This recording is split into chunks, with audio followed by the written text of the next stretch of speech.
लक्ष्मण, हमें दूसरी ओर से जाना होगा।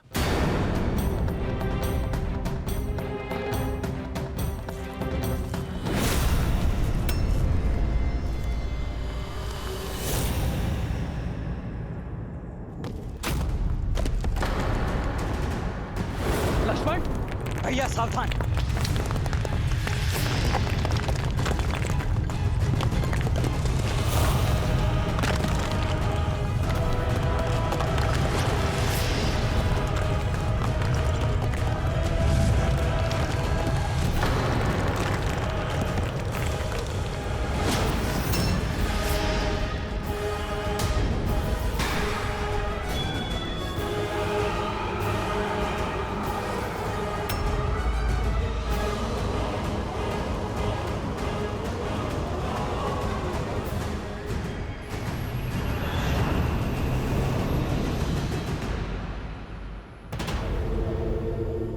वन के दुखों का अंत हुआ। स्वर्ण लंका तुम्हें अनंत सुख और स्वागत देने को तत्पर है।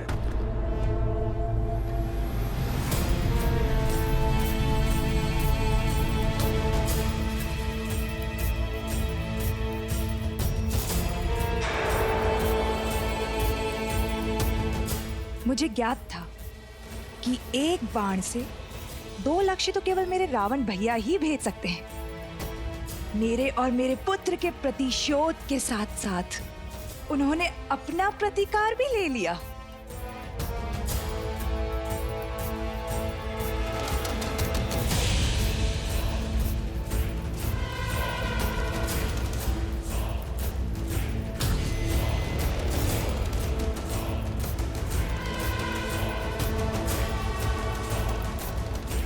पुष्पक,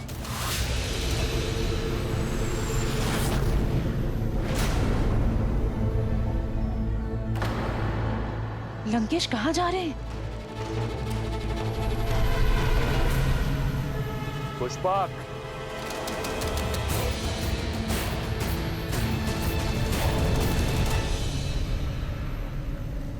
श्री राम।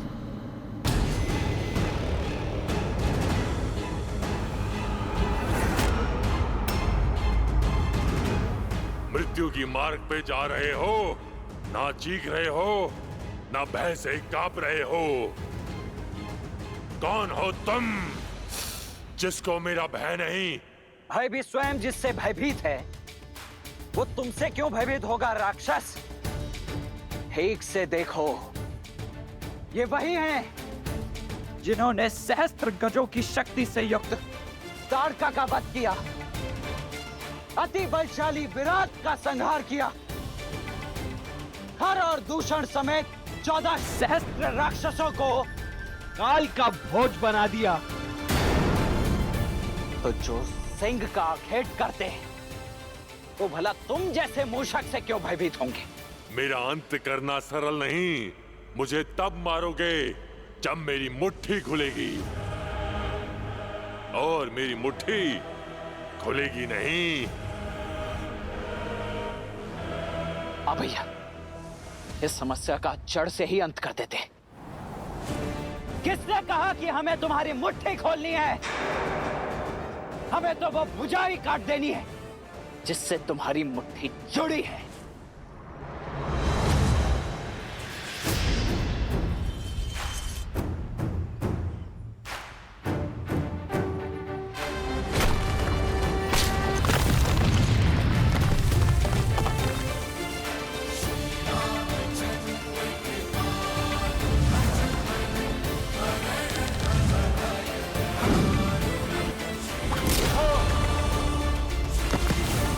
लक्ष्मण, हे राम, हे लक्ष्मण, आपके इन तीरों से मुझे मुक्ति नहीं मिलेगी। मेरे मोक्ष का मार्ग केवल मेरे अग्नि संस्कार है। तभी मुझे इस नारकीय जीवन से मुक्ति मिलेगी, और तभी मैं आपको देवी सीता तक पहुंचने का मार्ग दिखा पाऊंगा। सीते? भैया, माया भी है ये, अवश्य छल कर रहा है। अंत कर देते हैं इसका। रुको लक्ष्मण, ये सीता को जानता है। तुम्हें कैसे ज्ञात है कि हम सीता को खोज रहे हैं? और कैसे जानते हो कि वो कहाँ है? मेरा ये शरीर भले ही राक्षसीय हो, लेकिन मैं अंदर से गंधर्व हूँ। मेरा नाम धानु था। मैं बहुत ही शक्तिशाली था और उसी शक्ति के मद में चूर होकर भयावह रूप लेकर ऋषि मुनियों को अलंकित करता रहा।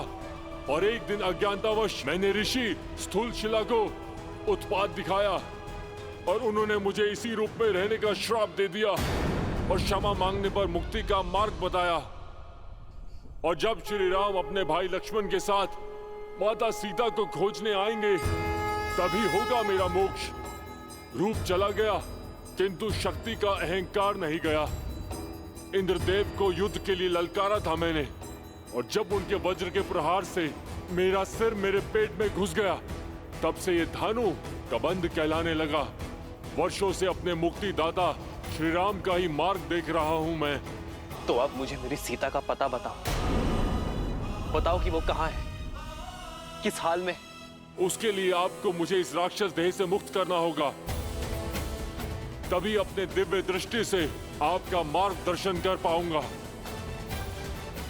शीघ्र ही मुझे जीवित जलाकर मुक्त कीजिए श्री राम। नहीं, किसी को जीवित जलाना महापाप की श्रेणी में आता है। ये मैं नहीं करूंगा। किसी के कष्टों का अंत करना पाप नहीं पुण्य है श्री राम। अब और विलंब मत करिए, मुझे मोक्ष दीजिए ताकि मैं आपको देवी सीता का समाचार दे सकूं।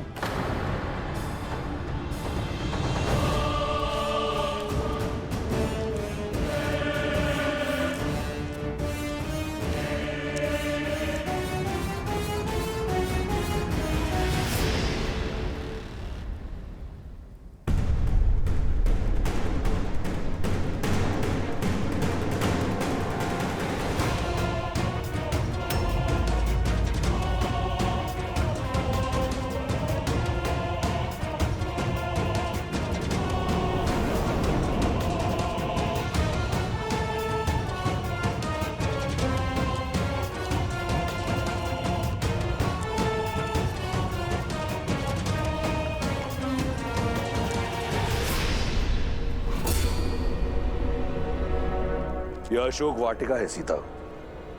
यहां देवता भी पग नहीं धरते।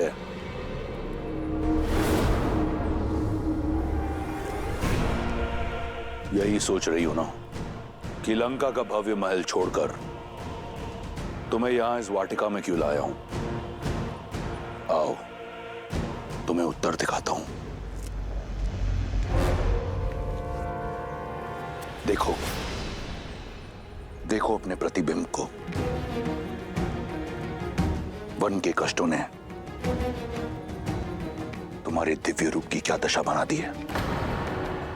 वल्कल वस्त्रों में लिपटी सीता वो सीता नहीं जिसका परिपूर्ण सौंदर्य मैंने मिथिला में देखा था, जिसे ना पाने की कुंठा आज भी वो एक शत्रु है जिसे मैं परास्त नहीं कर पाया। लंका में माटी से मुरझाई सीता नहीं, स्वर्ण सी चमकती सीता जाएगी। सुंदर आभूषणों और वस्त्रों से सज सीता लंका के महारानी के रूप में मेरे साथ यहां अशोक वाटिका से जाएगी। सीता केवल श्री राम के साथ जाएगी। जब तक इस सीता के शरीर में प्राण है, तब तक उसके रोम रोम में केवल श्री राम है। तुम्हारे इन शब्दों का बुरा नहीं लगा मुझे। मैं समझता हूं वियोग की पीड़ा है, धीरे धीरे जाएगी। परंतु मेरा विश्वास करो, अशोक वाटिका का यह सौंदर्य तुम्हारा मन मोह लेगा और एक बार तुम लंका के रंग में रंग लो तो फिर ये प्राण भी मेरे और रोम रोम भी मेरा। मैं जानता हूं बहुत बड़ा निर्णय है, इसलिए कुछ पल के लिए तुम्हें एकांत देता हूं। आज रात हमारा रक्ष विवाह होगा। या तो तुम मेरी इच्छा के आगे झुक जाना, अन्यथा तुम्हें झुकाने का कोई ना कोई मार्ग मैं ढूंढ लूंगा।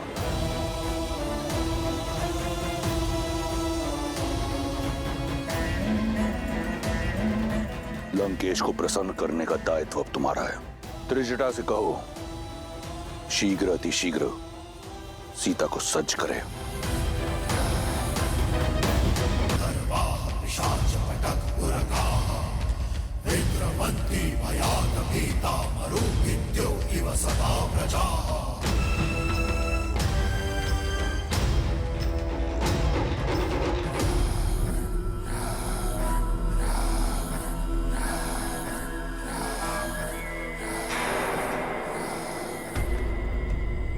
जिन मुखों पर राक्षस विजय का अभिमान होना चाहिए, उन पर प्रश्न चिन्ह का प्रतिबिंब क्यों दिख रहा है मुझे?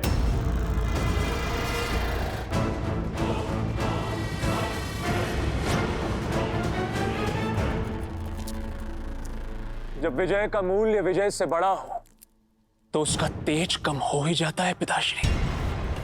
किंतु यदि आपकी इच्छा वास्तविक विजय प्राप्त करने की है तो मुझे आज्ञा दीजिए, मैं राम और उसके भाई लक्ष्मण को अपने शौर्य से परास्त करके यहां आपके समक्ष बंदी बनाकर लाता हूं। आपके चरणों में गिराकर उनसे उनके प्राणों की भिक्षा मंगवाता हूं। किंतु एक शक्तिहीन एकाकी स्त्री को यूं छल से विवश करना, यह विजय नहीं है पिताश्री, कदापि नहीं। और जिस विजय में शौर्य की गरिमा ना हो, वो विजय आपको शोभा नहीं देती। मेघनाद, मुझे युद्ध ज्ञान मत दो। साम, दाम, दंड, सभी ज्ञानों का ज्ञाता हूं मैं। तुम्हारे जन्म की किलकारी से बहुत पहले रावण की विजय का डंका बजता आया है। इस राक्षस साम्राज्य को स्थापित करने के लिए न जाने कितने युद्ध लड़े हैं मैंने, परंतु सारे युद्ध युद्ध भूमि में नहीं लड़े जाते। सीता का हरण एक युक्ति है, एक रणनीति है जो तुम्हारे आयु और अनुभव से बहुत परे है। इसलिए मौन रहो। सीता लंका के योग्य है, चाहे वरण से चाहे हरण से।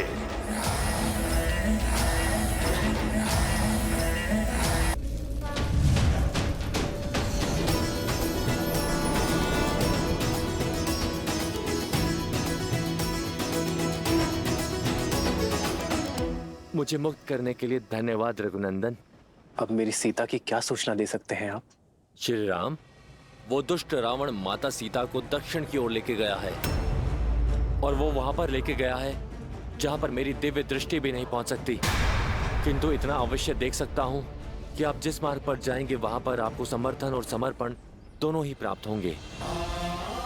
आप ऋषिमुख पर्वत पर जाइए, वहां पर आपको वानरराज सुग्रीव मिलेंगे जो आपको सीता माता तक पहुंचाने में आपकी सहायता करेंगे। और ये ऋषिमुख पर्वत जाने का मार्ग? आप पंपा सरोवर की ओर जाइए, वहां ऋषि मतंग का आश्रम आएगा। वहां महातपस्विनी शबरी वर्षों से आपकी प्रतीक्षा कर रही हैं।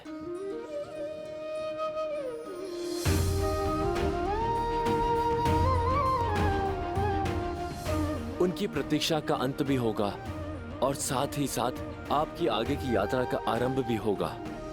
और वही आपको बताएंगी कि किससे समर्पण और किससे समर्थन आपको प्राप्त होगा और आप अपनी पत्नी तक कैसे पहुंच पाएंगे।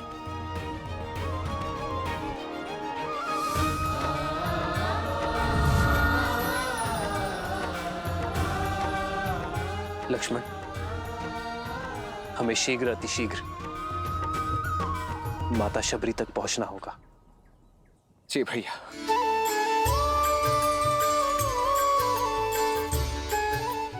मेरे राम।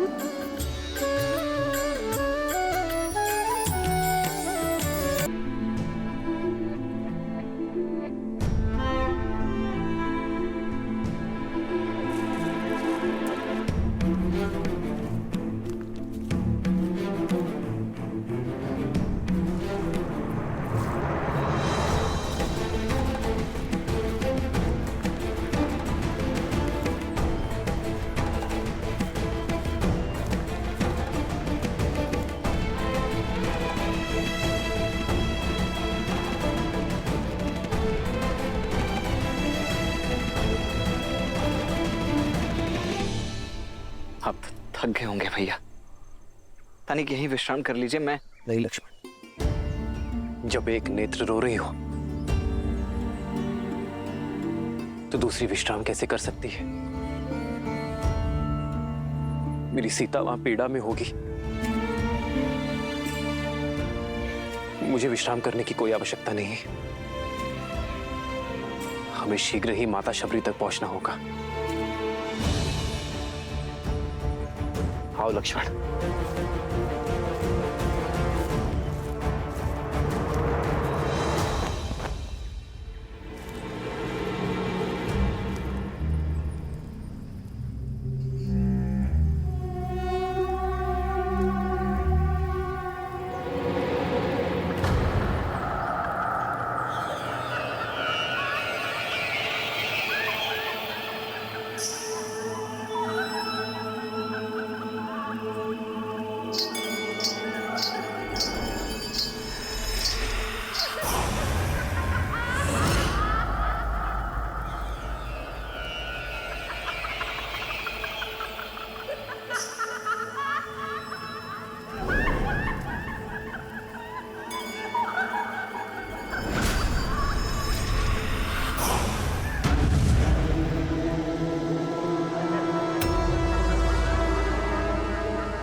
भीषण, आज मेरे किस निर्णय ने धर्म का वध कैसे किया, बताओगे नहीं? भैया, सत्य कहूं तो आपका एक कर्म भी अधर्म है और कर्म का कारण भी। भैया, सब कुछ तो है आपके पास, शक्ति, सुख, समृद्धि, मेघनाथ जैसा आज्ञाकारी पुत्र, पतिव्रता पत्नी। भूमिका मत बांधो, सीधा सीधा विषय पर आओ। भैया, स्त्री चाहे शत्रुकुल की ही क्यों ना हो, वो सम्मान की अधिकारिणी है और स्त्री का हरण अधर्म है, पाप है। भैया, आप देवी सीता को लंका में लेकर नहीं आए, बल्कि विनाश का बीज बोया है आपने अशोक वाटिका में। किसी की हाय नहीं लेनी चाहिए, मेरा परामर्श मानिए। प्रश्न समूचे राक्षस साम्राज्य का है।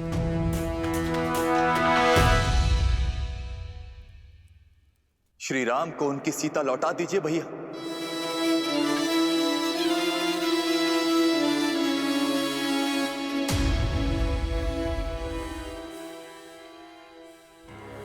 क्या आप सबका भी यही विचार है? दया आती है मुझे कि राक्षसों की सोच इतनी छोटी है। विभीषण, तुमने सबसे अधिक समय मेरे साथ बिताया है, परंतु फिर भी तुम मुझे समझ नहीं पाए।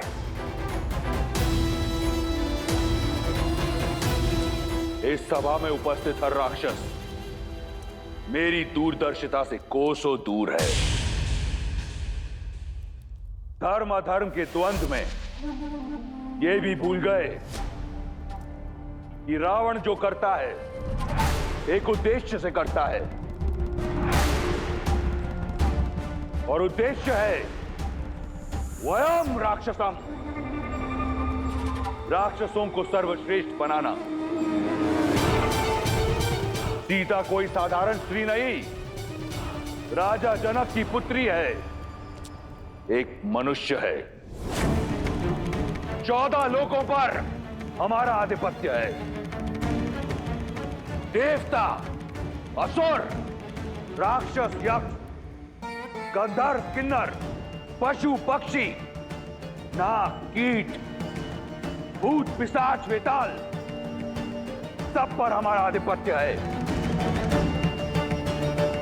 केवल मनुष्य ही हैं जिन पर हम अपना आधिपत्य स्थापित नहीं कर पाए, और सीता को यहां लाकर उससे रक्त विवाह करने का उद्देश्य यही है कि एक बार सीता हमारी हुई तो राक्षसों और मनुष्यों में एक सेतु बनाऊंगा मैं। एक ओर शूर्पणखा का प्रतिशोध पूरा होगा, और दूसरी ओर मनुष्यों पर मैं अपना आधिपत्य स्थापित करूंगा बिना कोई रक्त बहाए।